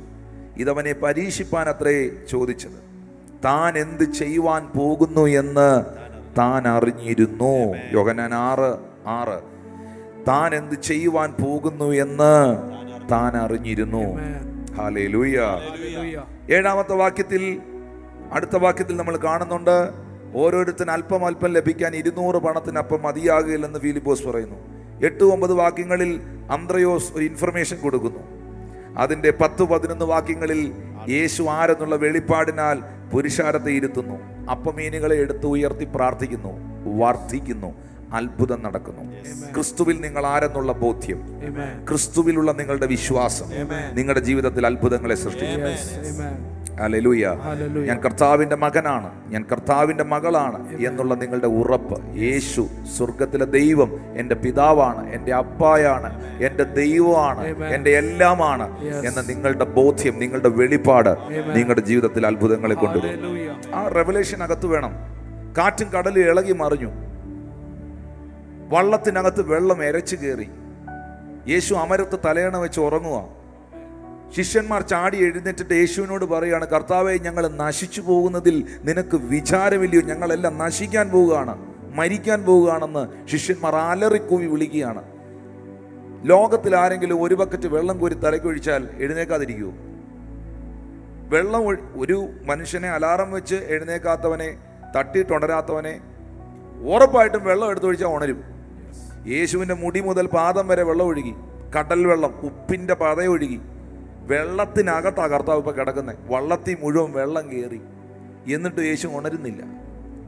പക്ഷെ ശിഷ്യന്മാർ നിലവിളിച്ച് കിടന്ന് പറയുകയാണ്, നമ്മുടെ വള്ളം ഇപ്പം മുങ്ങും, നമ്മളിപ്പോൾ ചാകും, അതാ ഞങ്ങൾ നശിക്കാൻ പോവുകയാണ്. എന്താ കർത്താവ് എഴുന്നേറ്റ് അവരെ പോലെ ബഹളം കാണിക്കാതെ? കാരണം തൻ്റെ മരണത്തെക്കുറിച്ചുള്ള കൃത്യമായ ബോധ്യം വെളിപ്പാട് യേശുവിനുണ്ട്. താൻ എങ്ങനെ മരിക്കുമെന്നും തൻ്റെ മരണം ഏതുവിധമായിരിക്കുമെന്നും ഇതെല്ലാം കർത്താവിന് വ്യക്തമായിട്ട് അറിയാം. ആ വെളിപ്പാടിൽ ജീവിക്കുന്നവൻ, ആ പ്രവചനത്തെ ഉൾക്കൊള്ളുന്നവൻ, അതിൽ വിശ്വസിക്കുന്നവൻ തിരമാലകളെ കണ്ട് ഭയപ്പെടില്ല. കാരണം യേശു ആയിരിക്കുന്നത് പിതാവായ ദൈവം തന്നെ ഏൽപ്പിച്ച ദൗത്യത്തിനകത്താണ്.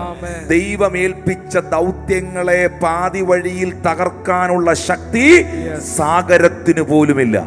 ദൈവം ഏൽപ്പിച്ച ദൗത്യങ്ങളെ തകർക്കാനുള്ള ശക്തി കടലിന് പോലുമില്ല. അത്രയും ശക്തി, അത്ര ശക്തമാണ് ദൈവത്തിന്റെ വാഗ്ദത്തവും ദൈവത്തിന്റെ പദ്ധതികളും. ഹല്ലേലൂയ. ഏതൊക്കെയോ സാഹചര്യങ്ങൾ കണ്ട് വ്യത്യസ്ത അവസ്ഥകളിൽ, അനുഭവങ്ങളിൽ മനസ്സു തളർന്നിരിക്കുന്ന പ്രിയ കുടുംബത്തോട്, പ്രിയ ദൈവദാസനോട് പരിശുദ്ധാത്മാവ് ഈ തിരുവെഴുത്തിലൂടെ അറിയിക്കുകയാണ്, നിന്റെ മേളിൽ ദൈവം തന്ന വാഗ്ദത്തത്തിന്റെ അത്രയും ശക്തി ഇന്ന് നീ അനുഭവിക്കുന്ന പ്രശ്നത്തിനില്ല. ദൈവം നിനക്ക് തന്ന വചനത്തിന്റെ അത്രയും ശക്തി നീ അനുഭവിക്കുന്ന കൊടുങ്കാറ്റുകൾക്കും തിരമാലകൾക്കുമില്ല. ഈ തിരമാലകളെയും കൊടുങ്കാറ്റുകളെയും നീ ജയിച്ചിരിക്കും. ഈ പ്രതിസന്ധിയുടെ നടുവിൽ ഒന്ന് എഴുന്നേറ്റ് നിന്ന് ശാസിക്കാൻ, പ്രാർത്ഥിക്കാൻ തയ്യാറായാൽ ഒരത്ഭുതം നിന്റെ ജീവിതത്തിൽ കർത്താവ് ചെയ്യുവാനിടയാകും. ലൂക്കോസ് 18 വരുമ്പോൾ മറ്റൊരു സംഭവം നമുക്ക് കാണാം. അതിന് 35 മുതൽ 38 വരെയുള്ള വാക്യങ്ങളിൽ, അവൻ എരിഹോവിനടുത്തപ്പോൾ ഒരു കുരുടൻ ഇരുന്നു കൊണ്ട് വഴിയരികിൽ ഇരുന്നു. പുരുഷാരം കടന്നു പോകുന്നത് കേട്ട് ഇത് എന്ത് എന്നവൻ ചോദിച്ചു. അപ്പോൾ 37 വാക്യത്തിൽ നസറേയനായ യേശു കടന്നു പോകുന്നു എന്നവർ അവനെ അറിയിച്ചു. അപ്പോൾ ഇവൻ ചോദിക്കുകയാണ്, എന്താണ് ഈ സംഭവിക്കുന്നത്? കാരണം അവൻ കുരുടനാണ്, അവന് കാണാൻ പറ്റില്ല, കേൾക്കാൻ പറ്റും. അവൻ ചോദിക്കുന്നു, എന്താണ് ഈ ബഹളം, എന്താണ് ഇവിടെ സംഭവിക്കുന്നത്? ഉടനെ ആ കടന്നുപോയ പുരുഷാരം ഒരു ഇൻഫർമേഷൻ അവന് കൊടുക്കുകയാണ്. നസ്രയനായ യേശു ആകുന്നു ഈ കടന്നു പോകുന്നത്. 38 വാക്യത്തിൽ, അപ്പോൾ അവൻ, യേശുവേ ദാവീദ് പുത്ര, എന്നോട് കരുണ തോന്നണമേ എന്ന് നിലവിളിച്ചു. നിങ്ങൾ ആ ഭാഗം ഒന്ന് ശ്രദ്ധിച്ചാൽ മനസ്സിലാകും.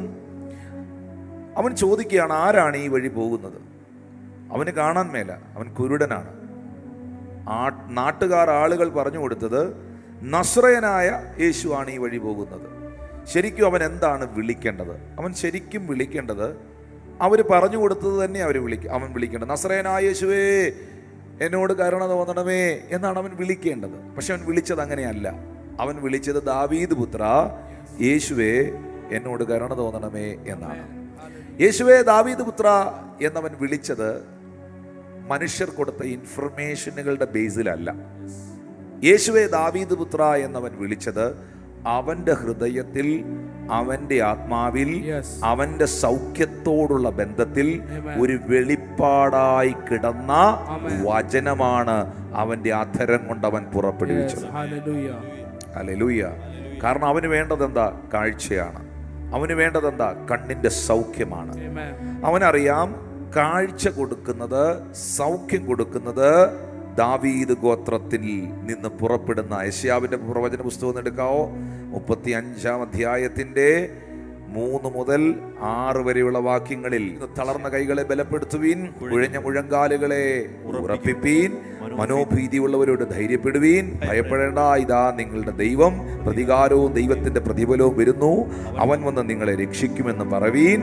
അന്ന് കുരുടന്മാരുടെ കണ്ണ് തുറന്നു വരും, ചെകിടന്മാരുടെ ചെവി അടഞ്ഞിരിക്കുകയില്ല.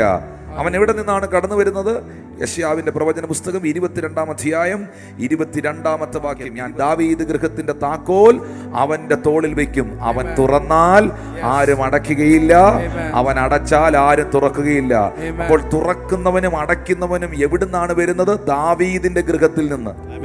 നാട്ടുകാർ പറഞ്ഞു കൊടുത്തു നസറേയനായ യേശു ആണെന്ന്. പക്ഷെ അവന് വേണ്ടത് അവന്റെ കണ്ണ് തുറക്കണം, അവന് സൗഖ്യം കിട്ടണം. അവനറിയാം നസറയത്തിൽ നിന്നല്ല സൗഖ്യം വരുന്നത്, ദാവീദിന്റെ ഗോത്രത്തിനകത്ത് നിന്ന്. അതുകൊണ്ട് ആ വെളിപ്പാടിൽ നിന്നുകൊണ്ടാണ് അവൻ പ്രാർത്ഥിക്കുന്നത്. പ്രാർത്ഥന എന്ന് പറയുന്നത് നമ്മുടെ ഉള്ളത്തിൽ നിന്ന്, നമ്മുടെ അകത്തുനിന്ന് വരേണ്ട ഒന്നാണ്, നമ്മുടെ ഹൃദയത്തിൽ നിന്ന് വരേണ്ട ഒന്നാണ്. ഒരാൾ പ്രാർത്ഥിച്ചത് അതുപോലെ നമ്മൾ അനുകരിച്ച് പ്രാർത്ഥിക്കുകയല്ല ശരിക്കും വേണ്ടത്. ഹല്ലേലൂയ. നമ്മൾ നമ്മുടെ ഹൃദയത്തിനകത്ത് നിന്ന് ദൈവത്തെ വിളിക്കണം. ചങ്ക് പൊട്ടി ഒത്തിരി ഒന്നും പ്രാർത്ഥിക്കാൻ പറ്റിയില്ലെങ്കിലും, മണിക്കൂറുകളൊന്നും പ്രാർത്ഥിക്കാൻ പറ്റിയില്ലെങ്കിലും, ഒത്തിരി ഒന്നും പ്രാർത്ഥിക്കാൻ പറ്റിയില്ലെങ്കിലും, ഒത്തിരി ഒന്നും എടുത്ത് പ്രാർത്ഥിക്കാൻ സാധിച്ചില്ലെങ്കിലും, ഹൃദയം ഒന്ന് തുറന്നൊന്ന് നിലവിളിച്ചാൽ കർത്താവ് അടുത്ത് വരും. നിങ്ങളോടാ സംസാരിക്കുന്നേ ദൈവത്തിൻ്റെ ആത്മാവ്. ദൈവം നിങ്ങളുടെ മുറിയിൽ വരും, ദൈവം നിങ്ങളുടെ ചർച്ചിൽ വരും, ദൈവം നിങ്ങളുടെ ആരാധനയിൽ വരും. ഒന്ന് വിളിച്ചേ കർത്താവിനെ, വാ തുറന്നൊന്ന് വിളിച്ച്. യെശയ്യാ 59:1 പറയുന്നു, രക്ഷിപ്പാതിരിപ്പാൻ അവൻ്റെ കരം കുറുകിയിട്ടില്ല, കേൾക്കാതിരിക്കുവാൻ അവൻ്റെ കാതുകൾ മന്ദമായിട്ടില്ല.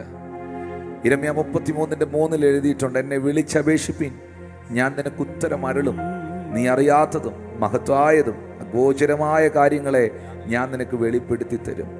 ലൂക്കോസ് സുവിശേഷം 18:7-8 എഴുതിയിട്ടുണ്ട്, ദൈവമോ തന്നോട് നിലവിളിക്കുന്ന വൃദ്ധന്മാരുടെ കാര്യത്തിൽ ദീർഘക്ഷമയുള്ളവനാകയാൽ വേഗത്തിൽ അവരെ പ്രതിക്രിയ നടത്തി രക്ഷിക്കും. ഒന്ന് ഹൃദയം തുറന്ന് വിളിക്കാൻ തയ്യാറാകണം.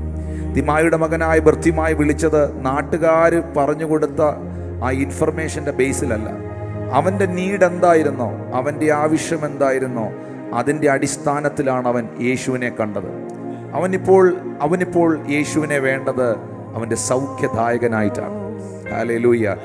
മോശയോട് ദൈവം പറഞ്ഞില്ലേ, ഞാനാകുന്നു എന്ന്. അതിൻ്റെ ഒരർത്ഥം ഇങ്ങനെയാണ്, ഞാൻ നിനക്ക് എന്താകണമോ ഞാൻ അതായിരിക്കും. ഞാൻ നിനക്ക് സൗഖ്യമില്ലേ, ഞാൻ നിന്റെ സൗഖ്യദായകനെന്ന് യേശു പറയുകയാണ്. നീ പാപിയാണോ, അവൻ നിന്റെ പാപത്തിൻ്റെ വിമോചകനാണ്. നീ എന്താഗ്രഹിക്കുന്നോ അവൻ നിനക്കതായിത്തീരുന്നു. ആ കരങ്ങളെ ഒന്ന് ജസ്റ്റ് ഒന്ന് ഉയർത്തിപ്പിടിച്ച് ഒരു നിമിഷം ഒന്ന് പ്രാർത്ഥിച്ച്. ചില പ്രത്യേക ആവശ്യങ്ങളുടെ നടുവിൽ, ചില പ്രത്യേക സാഹചര്യങ്ങളുടെ നടുവിലൂടെ നിങ്ങൾ കടന്നു പോവുകയായിരിക്കും.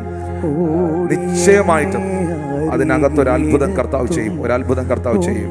സ്തുതിച്ചാൽ അവൻ എൻ്റെ മാനം തുറക്കും, ഒന്നു കരഞ്ഞാൽ ഓമനിച്ചൻ മിഴി തുടയ്ക്കും. ഓ എത്ര നല്ല സ്നേഹമെൻ്റെ യേശു, ഓ എത്ര നല്ല സ്നേഹമെൻ്റെ യേശു. ഒന്നു വിളിച്ചാൽ ഓടി എൻ്റെ അരികിലെത്തും, ഒന്നു സ്തുതിച്ചാൽ അവൻ എൻ്റെ മാനം തുറക്കും, ഒന്നു കരഞ്ഞാൽ ഓമനിച്ചൻ മിഴി തുടയ്ക്കും. ഓ എത്ര നല്ല സ്നേഹമെൻ്റെ ഈശോ, ഓ എത്ര നല്ല സ്നേഹമെൻ്റെ ഈശോ. പ്രിയപ്പെട്ടവരെ, തിമായുടെ മകനായ ബർത്തിമായി യേശുവേ ദാവീദ് പുത്ര എന്ന് വിളിച്ചത് അവനറിയാം. ദാവീദ് ഗോത്രത്തിൽ നിന്ന് കടന്നു വരുന്ന, ദാവീദിന്റെ വേരായിരിക്കുന്ന, ദാവീദിന്റെ പുത്രനായിരിക്കുന്ന, ദാവീദിന്റെ സിംഹാസനത്തിൽ ഇരിക്കുവാനുള്ള സൗഖ്യദായകനായവൻ, മശീഹായവൻ യേശു ക്രിസ്തുവാണ്. അവന് മാത്രമേ എൻ്റെ കണ്ണുകളെ സുഖപ്പെടുത്താൻ കഴിയുകയുള്ളൂ. യേശു അവനെ അടുത്ത് വിളിച്ച് നിർത്തി ചോദിച്ചില്ലേ, ഞാൻ നിനക്ക് വേണ്ടി എന്ത് ചെയ്യണമെന്ന് നീ പറയാൻ? വേറൊന്നും പുള്ളി പറഞ്ഞില്ലല്ലോ. അവൻ പറഞ്ഞത് ഇത്രയേ ഉള്ളൂ, എനിക്ക് കാഴ്ച പ്രാപിക്കണം, എനിക്ക് കാഴ്ച പ്രാപിക്കണം, എനിക്ക് കാഴ്ച പ്രാപിക്കണം. യേശു അവനോട് കാഴ്ച പ്രാപിക്കാം, നിന്റെ വിശ്വാസം നിന്നെ രക്ഷിച്ചിരിക്കുന്നു. ആ വിളി ഈ ട്രാൻസ്ലേഷൻ പോലെ പറഞ്ഞ വിളിയല്ല. ആ വിളി വിശ്വാസത്തിൽ നിന്ന് വന്ന, വെളിപ്പാടിൽ നിന്ന് വന്ന ഒരു വിളിയായിരുന്നു. Hallelujah, thank you Jesus. ഈ യോഹന്നാന്റെ സുവിശേഷം 2-ാം അധ്യായത്തിലേക്ക് നമ്മൾ വരുമ്പോൾ അതിൻ്റെ 3 മുതലുള്ള വാക്യങ്ങളിൽ കാണുന്നുണ്ട്, 3-ാം നാൾ ഗലീലയിലെ കാനാവിൽ ഒരു കല്യാണം ഉണ്ടായി. യേശുവിനെയും ശിഷ്യന്മാരെയും കല്യാണത്തിന് ക്ഷണിച്ചു. വീഞ്ഞ് പോരാതെ വരികയാൽ യേശുവിൻ്റെ അമ്മ അവനോട് അവർക്ക് വീഞ്ഞില്ല എന്ന് പറഞ്ഞു. യേശു കർത്താവിൻ്റെ അമ്മയായ മറിയം യേശു കർത്താവിന് ഒരു ഇൻഫർമേഷൻ കൊടുക്കുകയാണ്, മോനെ വീഞ്ഞ് തീർന്നുപോയി, ഇവിടെ വീഞ്ഞില്ല. അപ്പോൾ ആ വീട്ടിൽ നിൽക്കുന്നതിൽ മറിയത്തിന് മാത്രമേ അപ്പോൾ അറിയുള്ളൂ യേശു ദൈവമാണെന്നും ദൈവപുത്രനാണെന്നും പരിശുദ്ധാത്മാവിൽ ജനിച്ചവനാണെന്നും സ്വർഗീയനാണെന്നുമുള്ള സത്യം. ശിഷ്യന്മാർക്ക് പോലും അറിഞ്ഞുകൂടാ. കാരണം യോഹന്നാൻ 2:11 പറയുന്നുണ്ട്, ഈ കാനാവിലെ കല്യാണത്തിൽ പച്ചവെള്ളം വീഞ്ഞായതിനു ശേഷമാണ് അവൻ്റെ ശിഷ്യന്മാർ പോലും അവനെ വിശ്വസിച്ച് തുടങ്ങിയത്. അന്ന് ആ വീട്ടിൽ നിൽക്കുന്നതിൽ യേശു ആരെന്ന് അറിയാവുന്നത് മറിയത്തിന് മാത്രമാണ്. അതുകൊണ്ടാണ് മറിയം പരിഹാരകനായവൻ്റെ അരികിലേക്ക് പ്രശ്നം കൊണ്ടുവരുന്നത്. നിങ്ങളുടെ ജീവിതത്തിലൊരു പ്രശ്നമുണ്ടോ? ആ പ്രശ്നം നാട്ടുകാരോടല്ല പറയേണ്ടത്, ആ പ്രശ്നം പരിഹാരകനായ ക്രിസ്തുവിനോട് പറയണം. നിങ്ങളുടെ ജീവിതത്തിലെ പ്രശ്നം പരിഹരിക്കാൻ കഴിവുള്ള കർത്താവിൻ്റെ മുൻപിലേക്ക് കൊണ്ടുവരണം. വൈദ്യശാസ്ത്രം കൈവിട്ടതായിരിക്കാം, മനുഷ്യൻ കൈവിട്ടതായിരിക്കാം, ഇനി ഒരിക്കലും അതിനകത്ത് എനിക്കൊരു ഉയർത്തെഴുന്നേൽപ്പ് മടങ്ങി വരവില്ല എന്ന് നിങ്ങൾ ചിന്തിക്കുന്നതായിരിക്കാം. ലാസറിനെ പോലെ നാറ്റം വെച്ച അവസ്ഥയായിരിക്കാം. പക്ഷേ യേശു കർത്താവിൻ്റെ കയ്യിലേക്ക് ആ ഫയൽ ഒന്ന് കൈമാറാൻ തയ്യാറായാൽ അത് അത്ഭുതമാക്കി മാറ്റും. പ്രശ്നത്തെ കൊണ്ടുവരേണ്ടത് പരിഹരിക്കുന്നവന്റെ മുൻപിലാണ്. ആ വീട്ടിലൊരു പ്രശ്നമുണ്ടായപ്പോൾ മറിയം ആ പ്രശ്നം അവതരിപ്പിച്ചത് കല്യാണത്തിന് വന്ന എല്ലാവരോടും അല്ല, സീനിയർ ആളുകളോടല്ല, കൃത്യമായി മറിയം ആ വിഷയം അറിയിച്ചത് പരിഹാരകനായ ക്രിസ്തുവിനോടാണ്. യേശു ക്രിസ്തു ഏക പരിഹാരകൻ, യേശു ക്രിസ്തു ഏക ഉത്തരം, യേശു ക്രിസ്തു മാത്രം വഴിയും സത്യവും ജീവനും എന്ന് തിരുവചനം നമ്മളെ പഠിപ്പിക്കുന്നു. പ്രിയപ്പെട്ടവരെ, ഉടനെ യേശു കർത്താവ് അതിൻ്റെ 5-ാമത്തെ വാക്യത്തിൽ പറയുകയാണ്, അവൻ്റെ അമ്മ ശുശ്രൂഷകരോട്, അവൻ നിങ്ങളോട് എന്തെങ്കിലും കൽപ്പിച്ചാൽ അത് ചെയ്യുവീൻ എന്നുത്തരം പറഞ്ഞു. അതിനു മുമ്പ് യേശു പറയുന്നുണ്ട്, എൻ്റെ നാഴിക, സ്ത്രീയെ, എനിക്ക് നിനക്ക് തമ്മിൽ എന്താ, എൻ്റെ നാഴിക ഇതുവരെ വന്നിട്ടില്ല. എന്നിട്ട് ഇതേ മറിയം, നിങ്ങൾ ശ്രദ്ധിക്കണം, ഇതാണ് നിങ്ങൾ ശ്രദ്ധിക്കേണ്ടത്, ഇതേ മറിയം ശുശ്രൂഷകരോട് പോയി പറയുകയാണ്, അവൻ നിങ്ങളോട്, യേശു ക്രിസ്തു നിങ്ങളോട് എന്തെങ്കിലും കൽപ്പിച്ചാൽ നിങ്ങൾ ചെയ്യുവീൻ. 2 കാര്യങ്ങൾ മറിയത്തിൽ നിന്ന് ഞാൻ പഠിച്ച 2 കാര്യങ്ങൾ. ഒന്ന്, മറിയം യേശുവിനോട് വന്ന് പറയുകയാണ്, മകനെ, വീഞ്ഞില്ല, വീഞ്ഞ് തീർന്നുപോയി. അതൊരു ഇൻഫർമേഷനാണ്, ആ വീട്ടിലുള്ള ഒരു സിറ്റുവേഷനാണ്.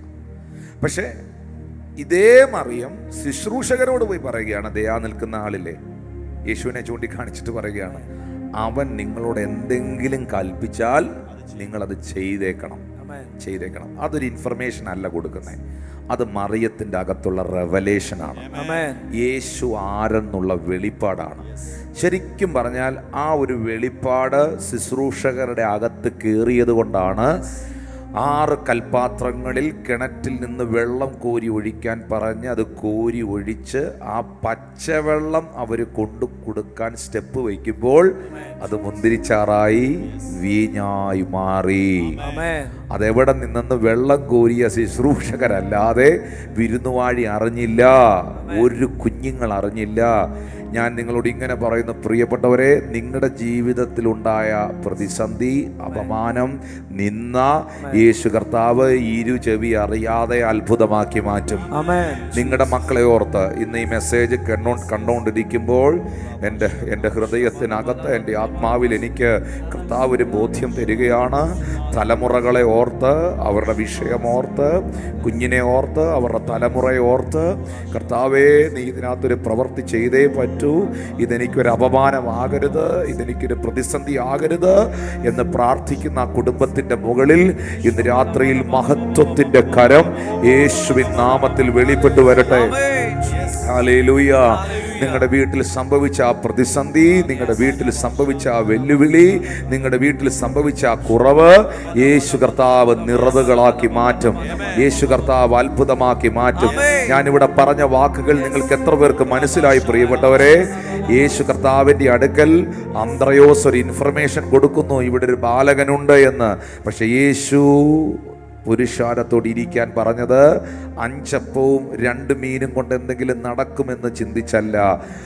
എനിക്കൊരു കാര്യം മനസ്സിലായത്, ശൂന്യതയിൽ നിന്ന്, ഇല്ലായ്മയിൽ നിന്ന് സകലത്തെയും ഉള്ളതുപോലെ വിളിച്ചു വരുത്താൻ കഴിവുള്ള കർത്താവിന് ശരിക്കും പറഞ്ഞാൽ ആ 5 അപ്പവും 2 മീനിന്റെ ആവശ്യമില്ല. അതില്ലെങ്കിലും കർത്താവിന് അത്ഭുതം ചെയ്യാൻ കഴിയും. കാരണം യെശയ്യാവ് പ്രവാചകന്റെ പുസ്തകത്തിൽ ദൈവം ചോദിക്കുന്നൊരു ചോദ്യമുണ്ട്, ഞാൻ ഈ ഭൂമിക്ക് അടിസ്ഥാനമിടുകയും ഞാൻ ഈ ഭൂമിയെ സൃഷ്ടിക്കുകയും ചെയ്തപ്പോൾ ആരെൻ്റെ കൂടെ ഉണ്ടായിരുന്നെന്ന്, ആരെന്നോടൊപ്പം ഉണ്ടായിരുന്നു എന്ന് പറഞ്ഞാൽ ആരുടെയും സഹായം ഇല്ലാതെയാണ് ദൈവം സകലതും സൃഷ്ടിച്ചത്. ഹല്ലേലൂയ. നിശ്ചയമായിട്ടും ആ കർത്താവ് ഇന്നും ജീവിക്കുന്നു. ആ കർത്താവ് ഇന്നും അത്ഭുതങ്ങളെ ചെയ്യുന്നു. അന്ത്രയോസ്, ഫിലിപ്പോസ് യേശു കർത്താവിൻ്റെ മുമ്പിൽ ഇൻഫർമേഷൻ കൊടുക്കുമ്പോൾ അവൻ്റെ അകത്ത് താൻ ആരെന്നുള്ള വെളിപ്പാടുണ്ടായിരുന്നു. പുരുഷാരത്തോട് ഇരിക്കാൻ പറഞ്ഞു. തിമായുടെ മകനായ ബർത്തിമായി നാട്ടുകാർ മുഴുവൻ നസറേയനായ യേശു എന്ന് പറഞ്ഞു കൊടുക്കുമ്പോൾ അവൻ്റെ അകത്ത് സൗഖ്യമാക്കുന്നവൻ, അന്ധന്റെ കണ്ണ് തുറക്കുന്നവൻ, ദാവീദ് ഗോത്രത്തിൽ നിന്ന് വരുന്നവൻ എന്നുള്ള വെളിപ്പാടുണ്ടായിരുന്നു. അവൻ വിളിച്ചത്, ദാവീദ് പുത്രാ യേശുവേ, എന്നോട് കരുണയുണ്ടാകണമേ.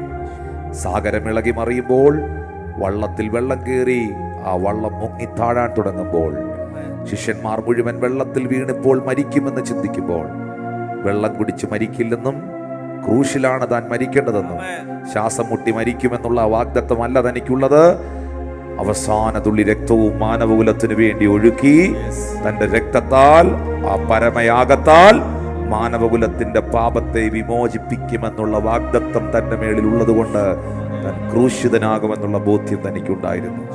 ഹല്ലേലൂയ. കനാവിലെ കല്യാണ വീട്ടിൽ യേശു കർത്താവിന്റെ അടുക്കൽ മറിയം വന്ന് വീഞ്ഞു തീർന്നു പോയി എന്നൊരു ഇൻഫർമേഷൻ കൊടുത്തിട്ട് ശുശ്രൂഷകർക്കൊരു റെവലേഷൻ കൊടുക്കുകയാണ്.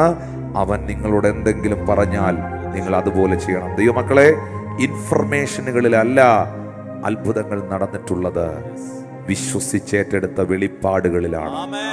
ഇന്ന് രാത്രിയിൽ നമുക്ക് വേണ്ടത് ക്രിസ്തുയേശുവിനെ കുറിച്ചുള്ള ആഴമേറിയ വെളിപ്പാടാണ്. ക്രിസ്തുവിൽ ഞാൻ ആരാണെന്നുള്ള എൻ്റെ ഉറച്ച ബോധ്യം. എന്നെ കാണുന്ന നിങ്ങൾ യേശുവിനെ രക്ഷിതാവും കർത്താവുമായി സ്വീകരിച്ച ഒരു വ്യക്തിത്വമാണെങ്കിൽ നിങ്ങൾ ദൈവത്തിൻ്റെ മകനാണ്, ദൈവത്തിൻ്റെ മകളാണ്. അബ്ബാ പിതാവേ എന്ന് വിളിക്കുന്ന പുത്രത്വത്തിൻ്റെ ആത്മാവിനെ അവൻ നിങ്ങൾക്ക് നൽകിയിരിക്കുകയാണ്. അതുകൊണ്ട് നിങ്ങൾ ദാസന്മാരല്ല, നിങ്ങൾ അടിമകളല്ല, നിങ്ങൾ മക്കളാണ്. മക്കളെങ്കിലോ നിങ്ങൾ ദൈവഹിതത്താൽ അവകാശിയാണ്. അവകാശി സർവത്തിനും യജമാനനാണ്.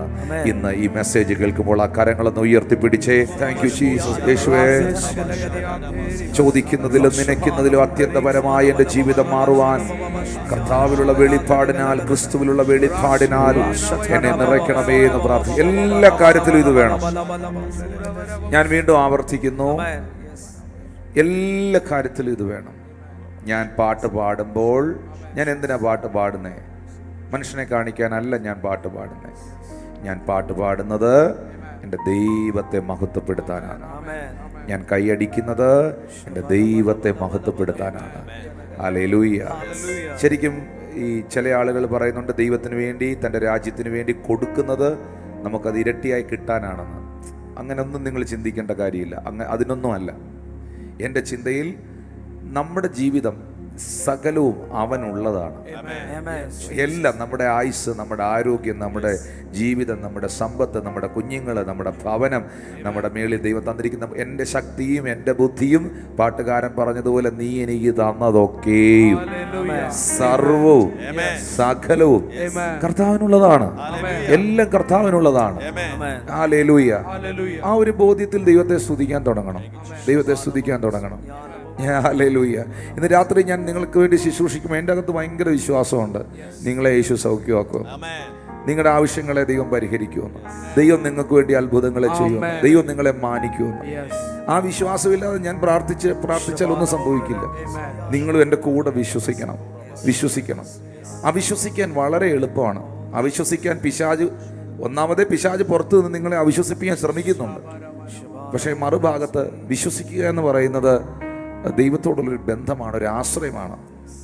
ആ ആശ്രയം ഒരു ഉറപ്പാണ്. എബ്രായർക്കെഴുതിയ ലേഖനത്തിൽ എഴുതിയിരിക്കുന്ന പോലെ ആ ആശ്രയം, ആ വിശ്വാസം എന്ന് പറയുന്നത് ഒരു നങ്കൂരമാണ്.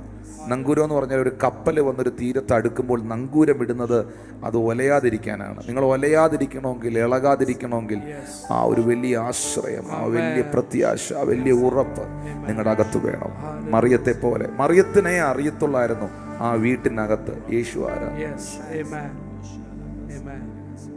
അതുകൊണ്ടാണ് മറിയം കൺഫേംഡ് ആയിട്ട് പറഞ്ഞേ, അവൻ നിങ്ങളോട് എന്തെങ്കിലും പറഞ്ഞ നിങ്ങൾ അത് ചെയ്തേക്കണം. കാരണം നിങ്ങൾക്ക് ആർക്കും അറിഞ്ഞൂടാത്തതൊന്നും എനിക്കറിയാം.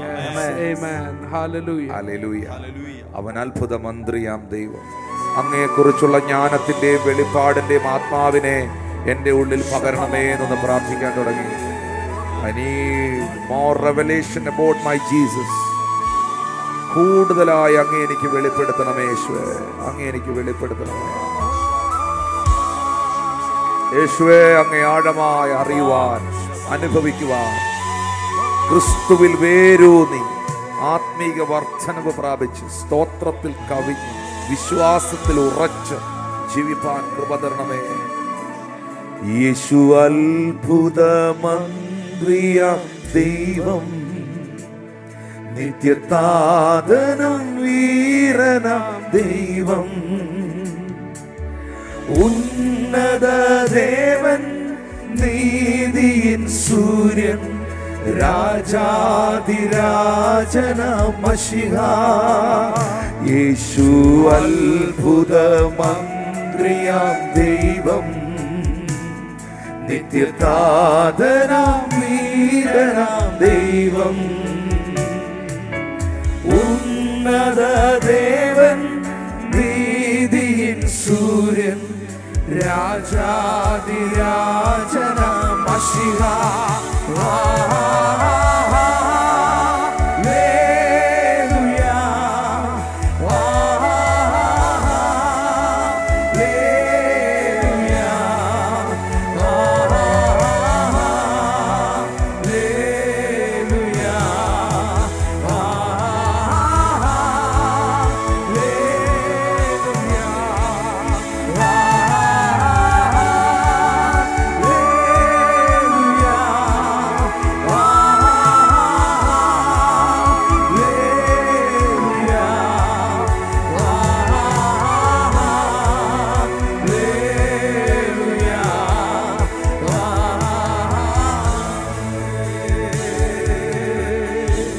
യേശു കർത്താവ് വേഗത്തിൽ മടങ്ങി വരുമെന്ന് വിശ്വസിക്കുന്ന എത്ര പേരുണ്ട്? ബൈബിൾ പറയുന്ന വിശുദ്ധൻ ഇനിയും തന്നെ തന്നെ വിശുദ്ധീകരിക്കട്ടെ, അഴുക്കുള്ളവൻ ഇനിയും അഴുക്കാകട്ടെ. ഇതാ ഞാൻ വേഗം വരുന്നു. ഓരോരുത്തൻ അവനവന്റെ പ്രവൃത്തികൾക്ക് തക്കവണ്ണം പകരം കൊടുക്കുവാൻ എൻ്റെ പക്കലുണ്ട്. യേശു വേഗം മടങ്ങി വരും. അതൊരു വെളിപ്പാടാണ്, ഞാൻ വിശ്വസിക്കേണ്ട ഒരു സത്യമാണ്. ക്രിസ്തീയ ജീവിതം ഒരു ബുദ്ധിയുടെ കളിയല്ല. ദൈവത്തെ വിശ്വസിക്കേണ്ടത് തല കൊണ്ടല്ല, ദൈവത്തെ വിശ്വസിക്കേണ്ടത് ആത്മാവിലാണ്. ഹല്ലേലൂയ. കുറച്ച് പുസ്തകങ്ങൾ വായിച്ച് പഠിച്ച് ആ അറിവിന്റെ അടിസ്ഥാനത്തിലല്ല ദൈവം എനിക്ക് യാഥാർത്ഥ്യമാകുന്നത്. ആത്മീയത ഒരു അനുഭവമാണ്. ദൈവത്തെ അനുഭവിച്ചറിയണം, യേശുവിനെ അനുഭവിച്ചറിയണം. യേശുവിനെ അനുഭവിച്ചറിയുവാനുള്ള വഴിയാണ് സുവിശേഷം. യേശുവിനെ അനുഭവിച്ചറിയുവാനുള്ള വഴിയാണ് ആരാധന. യേശുവിനെ അനുഭവിച്ചറിയുവാനുള്ള വഴിയാണ് ഈ നടക്കുന്ന പ്രാർത്ഥനകളെല്ലാം. ഒന്ന് കരങ്ങളെ ഉയർത്തി പ്രാർത്ഥിക്കാൻ തുടങ്ങിയേ, കർത്താവിനെ അനുഭവിക്കാൻ തുടങ്ങിയേ.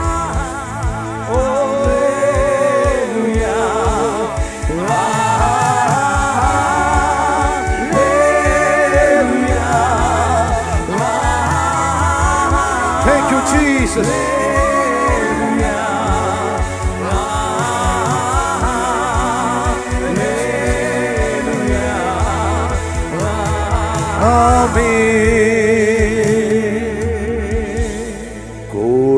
കൂടിത ദൂതർ സൈന്യവുമായി മേഘരൂഢനായി വരുന്നിതാ ഇരവിൽ. തൻ പ്രിയ സുതരെ തന്നോടു ചേർക്കാൻ വേഗം വരുന്നേശു മശിഹാ. കൂടിത ദൂതർ സൈന്യവുമായി മേഘരൂഢനായി വരുന്നിതാ ഇരവിൽ. തൻ പ്രിയ സുതരെ തന്നോടു ചേർക്കാൻ വേഗം വരുന്നേശു Mshiha.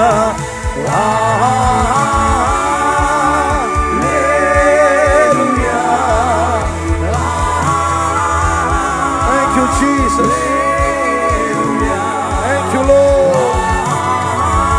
Hallelujah. Urabaya laba shatara waidabara.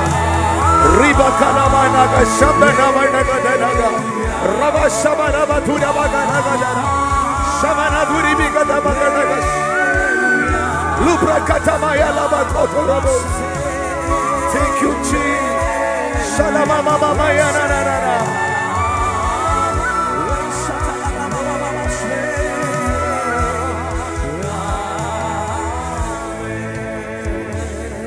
എന്നാൽ നാം ചോദിക്കുന്നതിലും നനയ്ക്കുന്നതിലും അത്യന്തം പരമായി ചെയ്യുവാൻ നമ്മിൽ വ്യാപരിക്കുന്ന ശക്തിയാൽ കഴിയുന്നവൻ.